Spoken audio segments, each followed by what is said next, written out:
Hey, this is Mrs. Meckens, and we're working through the idea that readers summarize author ideas. And in the previous lesson, we talked about when you read a text, sometimes you want to paraphrase a chunk of what the author said and put it in your own words, in your own writing. So that was a paraphrase or a retelling. Now, we also introduced the idea in the last lesson that you probably wouldn't retell whole texts at our grade level. Because remember, a retell is about the same length as the original. Well, after reading Tuck Everlasting and all of those pages, or The Hobbit, or any other book at our grade level, there's no way that we're going to retell all of those details and generate a response that is the same length as the original. So that's what this lesson is about. I want to talk through the idea of summarizing and truly writing a summary of a much longer text. And let's start first with the idea that a summary is significantly shorter than the original text. Okay, let me say that again another way. A paraphrase is used to retell a chunk of the original. A summary is used to represent the author ideas from his entire original work. Okay? So paraphrase only has to do with chunks, excerpts. Summaries, we tend to look at the whole text and we're going to summarize it. Okay, so a summary is significantly shorter, which at first glance is like, oh, I have to write less, but it's actually much harder because what you have to figure out is what to leave out, what to cut. This is when readers really have to master the art of determining important from unimportant information, because you got to be able to say all of this and much less. Okay, so when just trying to get our arms around, how does a summary really work? How does it feel? How does it look? I want to create an analogy for you. And so as you look at your screen, let's just pretend you watched a 2-hour ball game, whether it was at your own school or it was on TV, whatever. You watched a 2-hour ball game. Now, what I want you to know is that the paraphrase or a retelling, the commentators sitting courtside who are saying the play-by-play, that's a retell.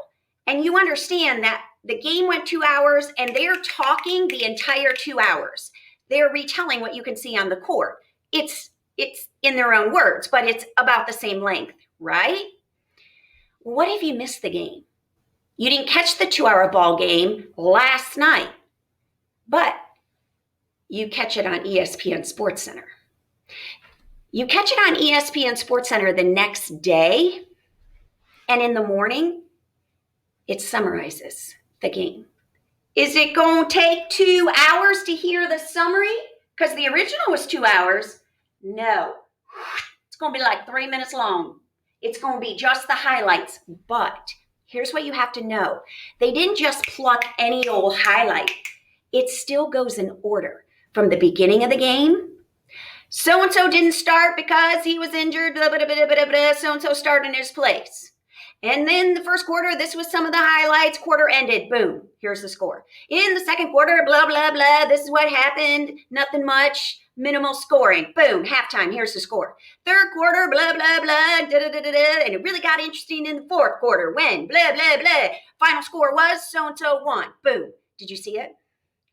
We had the whole game in order. See, that's the thing about a summary. The idea of its most important information and it goes in order. Those two things have to be mastered. It's not just a summary is shorter, pluck what you want and report on it. No, it has to be the most important information from beginning to end. Okay, so that is what we have to figure out how to do with any text and not a ball game, all right? So when we're looking at this idea, I want to now bring it into literature, stories. Let's say we read a chapter book. Let's say we read a novel. Let's say we read a short story. Okay, in a class, if we were having a big, long discussion about this big, long text, we would probably talk about all of these different story elements. You know the teacher, we'd ask a bazillion questions, and we'd want to know things about the following story elements because they all go with the plot, right? We'd want to know who are the main characters, what do they want, what's their motivation, what's the setting, where's this all taking place? And then boom, what's the conflict? What's the problem? What are the characters after? Why can't they have it? Then we go into rising action. What's making the problem worse? What's making it harder, unattainable, whatever it is? Then we hit the peak, the climax, which isn't in the middle. It's right before the end. It's that final moment, that big decision.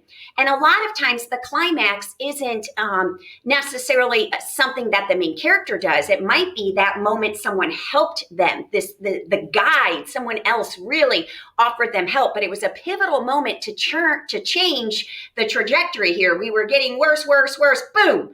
Now, falling action, things start to get resolved, loose ends tied up, the end. So we talk about all these things. Okay, now here's the thing, you guys. Here's what you have to understand. If you're going to write a summary, not only are you going to say the plot in less words, you're probably also not going to mention all these things because they're not all equally important. Okay, let me go to the next slide and say, if you're summarizing a story, you tend to leave out all the setting details.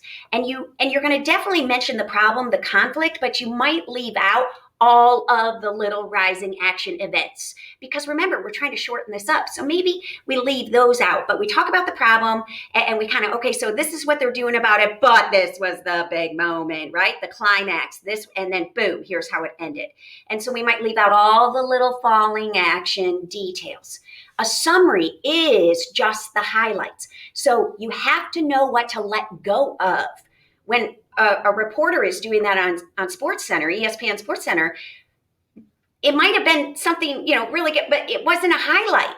It might have been, but it wasn't a highlight. Let it go. So even though a summary is shorter, it's sometimes harder to really discern what to keep, what to include, what to mention, and what to let go of, what's unimportant, what to exclude.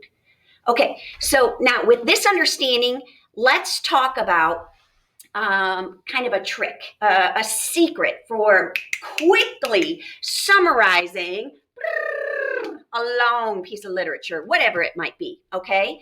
And the secret is going to be in only focusing in on characters and problem and the beginning, middle, and end. And my trick is going to be to use this frame. It's called a frame, and it works like this. It's you start your summary by telling me who the main character is or the somebody. Okay, and it doesn't have to be an individual. It could be a group of characters, a group, an organization, a club, a Native American tribe. It doesn't have to be an individual. It also doesn't have to be a male. I know the image there kind of implies it's a male. It could be a female. It could be an animal, right? I mean, if you're reading, some kind of a fable, right, with a moral or whatever. But nonetheless, main character. Who's the somebody? Okay, and what are they after? You find this out right at the beginning. What do they want? What are they after? What are they motivated by? What are they trying to do in this story? What are they excited about? What is the goal? Okay, but quickly on the heels of that, bam, we get the conflict, we get the problem, we get the but, and it's this warning flag, right? It's kind of like, woo, heads up, big problem. It's the warning. And so when we say the conflict, the problem, it's what's keeping these characters or this character from getting what he wants. Okay, so now in just a few sentences, you're going to tell me this main character and what he's after. Okay, but boom, right at the end of the beginning, this is when the middle starts. The middle starts as soon as you get a conflict. Yeah, and then what's going to happen? Oh, we get all these details about, how it's getting worse in the long version of the story. But remember, we're writing a summary, just the highlights. So you got to cut stuff. And so you just want to kind of get to, so what does he do about it? This was his problem. So what did he end up doing about it? Who helped him? Who gave him a good idea? How did he overcome his problem? That's what the so is. The problem was getting worse. Thunderstorm, thunderclouds. That's why we have this icon. Until he did what? What was the climax? So he did this. Somebody wanted, but so he then did this, got this, learned this. Someone helped him. What was the so? and then boom, we got to get to the end. And that's often a solution. Sometimes it's a resolution. It's just a realization. But how does it all end? So the character had this problem and did this to solve it. So what's the character or characters? What are they like at the end? What do we now know? What did they learn? Let's wrap this up. That's what we mean by the resolution. Okay, so you can take any super honking long piece of literature and you can give me just the highlights. Just give me the most important story elements, but you have to go in order. They have to be in sequence. And this, somebody wanted but so then, this follows plot exposition. Okay, so this is how we're going to say this much shorter. Okay, so let Mrs. Smeckens give you a couple examples, and I'm going to do it I'm just going to do it orally, and I'll just do super simple little like fairy tales or something, just so you can kind of get the rhythm. But as I say things, I'll use this. This is that somebody wanted, but so then resource. Okay. And so this is how I can retell all of Cinderella in just a handful of sentences. Okay. Cinderella wanted to go to the ball. Okay.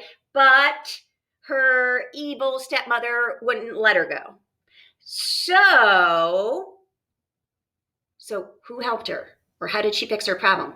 Fairy godmother. So she got a fairy godmother who gave her a dress and a coach and glass slippers, blah, blah, blah. Then, okay, so she solved her problem, but tell me what Cinderella's like at the end. Then she met her Prince Charming and lived happily ever after.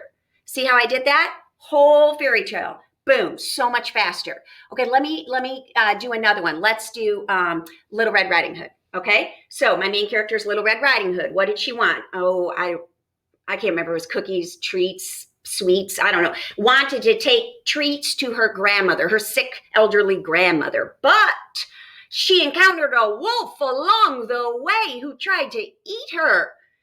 So how did she solve her problem? Well, if you remember the fairy tale, so she ran away crying and met a woodsman who helped her get away from the wolf. Then she went back to see her grandmother and found her safe and sound in her house. Right? Did it. See what we're doing? Okay, we're doing this rhythm. Now, those were simple little fairy tales.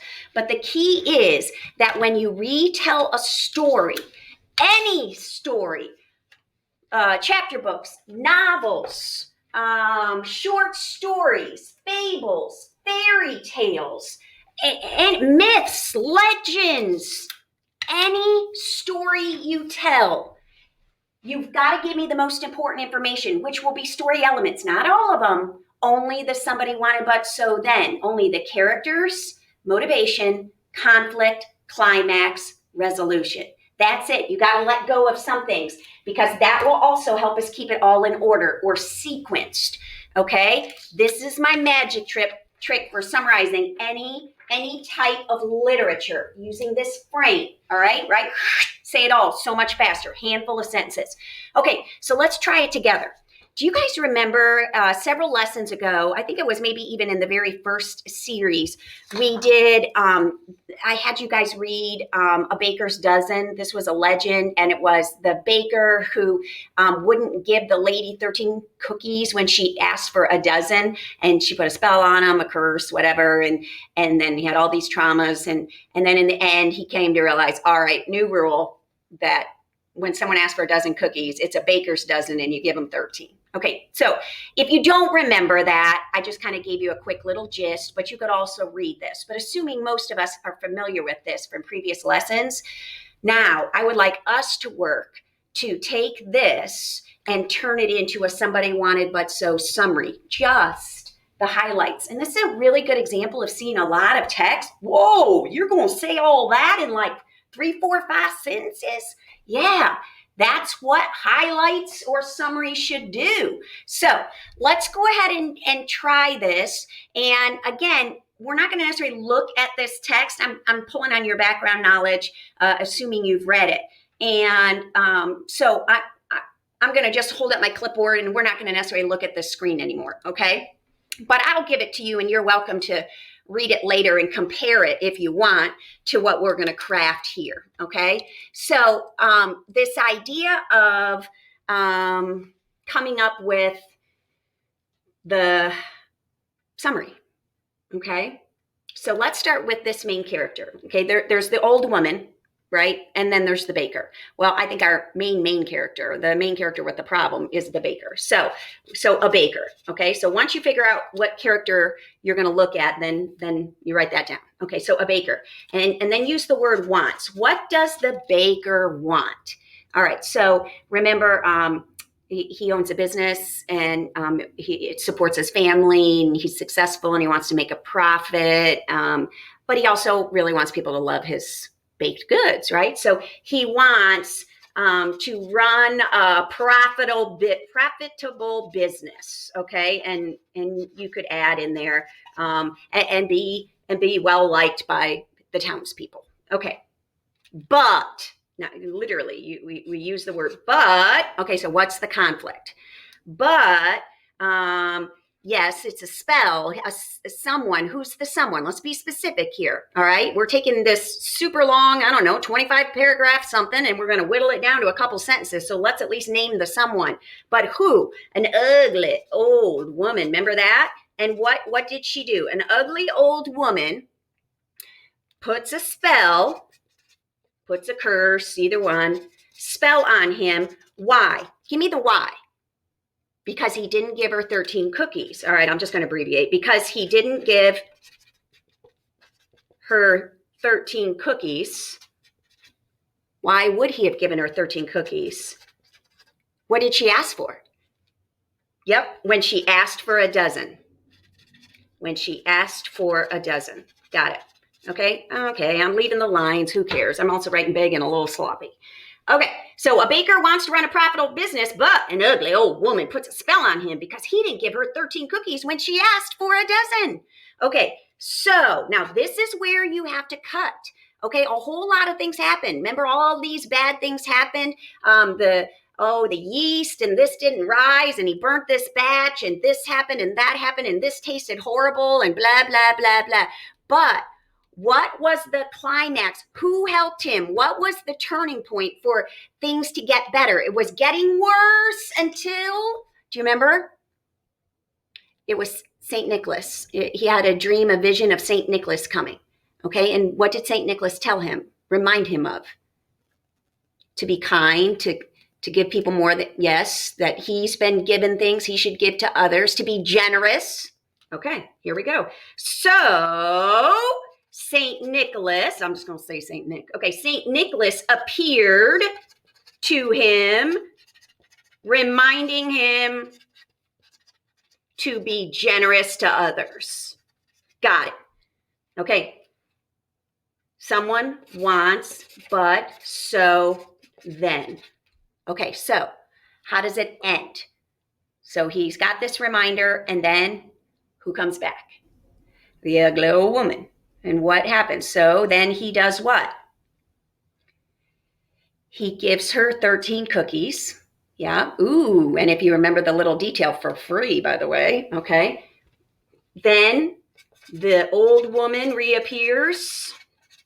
She comes back, and he gives her 13 cookies. But what's the whole baker's dozen thing? That's a huge, important part of this. The title is called A Baker's Dozen. What are we realizing here? He's come to define a dozen as 13. Then the old woman comes back, and he gives her 13 cookies, and forever defines a baker's dozen as meaning 13. We just did it. Now, let's look back at our screen. Look back at our screen in terms of that all of that blah, blah, blah, blah, there. And we just summarized it, just the highlights. And again, somebody wanted but so then. It's about what to cut, what to leave out. It's only the most important story elements when you're trying to summarize a story. Okay, we'll talk about summarizing informational text in another lesson. This is only literature, only stories, and they all work like this. Okay, if you were in Mrs. Smecken's class, here's what I would ask you to do next. I would ask you to reread The Carpet Fitter. Do you remember that legend? The guy, remember Eddie and the bird, the parakeet and the cigarettes? Oh, brother. And if you aren't familiar with it, you got to read it. But assuming most of us are familiar with it, what I want you to do is summarize it. I want you to fill this out, or you can just type it and just, somebody wanted, but so then, but just give it to me in a couple sentences, or you can complete this or the Google Doc version, whatever. But I want you to summarize The Carpet Fitter. Okay, that's what you're going to do if you were in Mrs. Smecken's class, but your teacher might have a better idea.